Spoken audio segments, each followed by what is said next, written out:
Thank you, Lesroy. COVID-19 has taught us that the nations of this world are all intimately connected. It took this tiny virus starting its journey in Wuhan, China in December 2019, a few short weeks to circle the globe, being declared a public health emergency of international concern by January, and soon after, a pandemic in March this year. It has also taught us that size doesn't matter, as the superpowers of this world are struggling to contain the virus, while our little nation has seen much success thus far.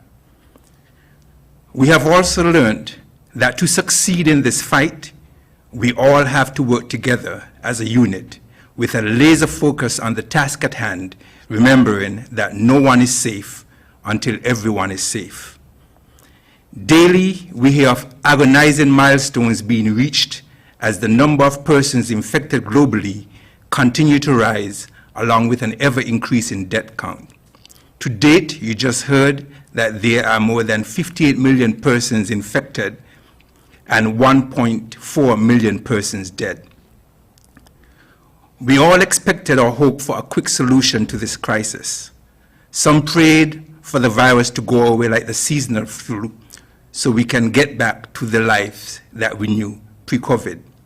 Sadly, this pandemic has dragged on and appears at times to have no immediate end in sight.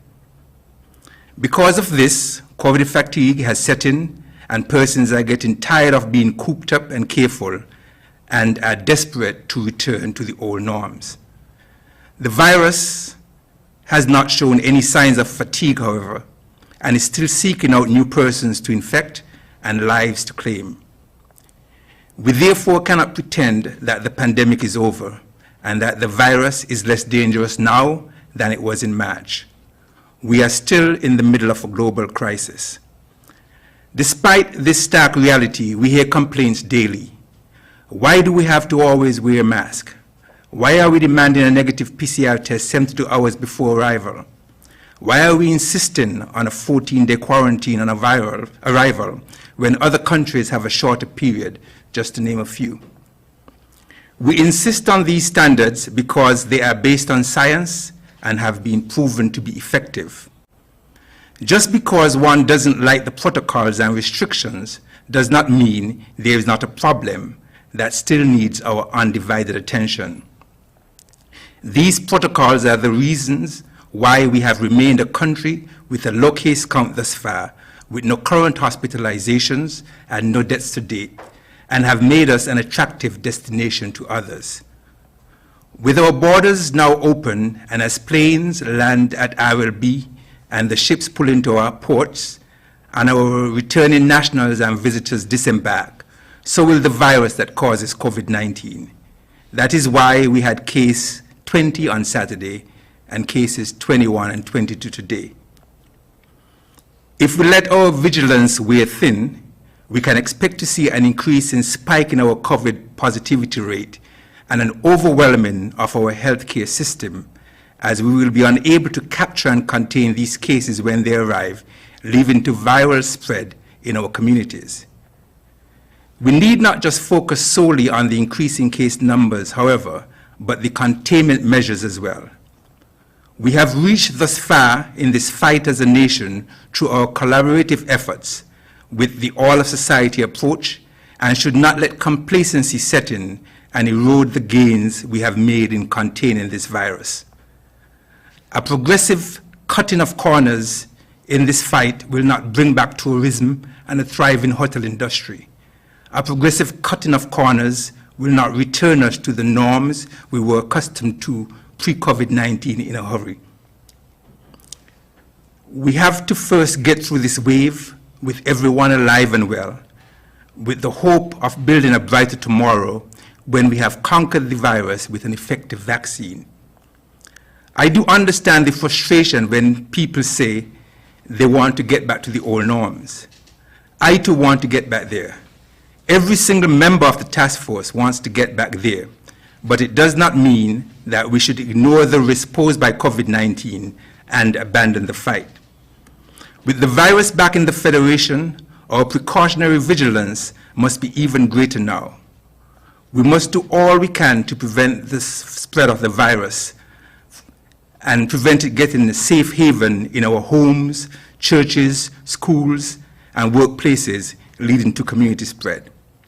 We must continue to avoid super spreading events, as I mentioned a few days ago, the parties, the fetes, concerts, balls, and mega indoor and outdoor events that we have grown accustomed to over the Christmas and Carnival season.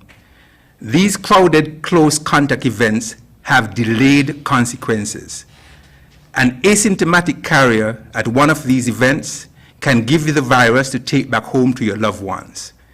The effects of your action may not manifest itself until 2 weeks later, when you or your family member come down with a cough or fever and later test positive for COVID-19.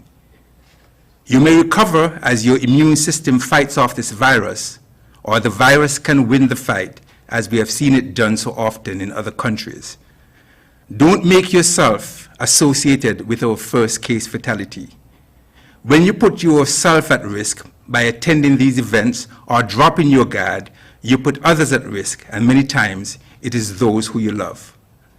We emerged from the harsh lockdowns and curfews earlier on in this fight to a near complete opening internally, and now to the rest of the world. The end of the restrictions does not, however, signal the end of the pandemic. The virus will continue to come as planes and boats arrive with passengers. This fight must therefore be continuous and sustained. We must continue to do what we know work and got us safely through the 9 months of this pandemic so far. That is, continue to test all who need testing with the gold standard PCR test. Continue to quarantine those who need to be quarantined. Isolate those who are known to have active infections, and do all we can to avoid the spread through physical distancing, hand sanitizing, disinfecting frequently touched surfaces, wearing a mask, and proper cough etiquette. These measures may not be easy, but they are proven to be effective. We cannot allow our commitment to the measures used in fighting this deadly virus to fade over this festive season. Now is not the time to be reckless. Every day you rise, you must prepare and be committed to continue the fight, as your singular action can affect all of us. There are now 3 vaccines on the horizon, as you heard, that have great promise at ending this pandemic and getting us out of this global crisis. There is a light at the end of the tunnel. Let us continue to run the race together and make a collective surge to the finish line that is just now around the corner. We can get through these tough times, but only by working together, united in the fight against COVID-19. Thank you.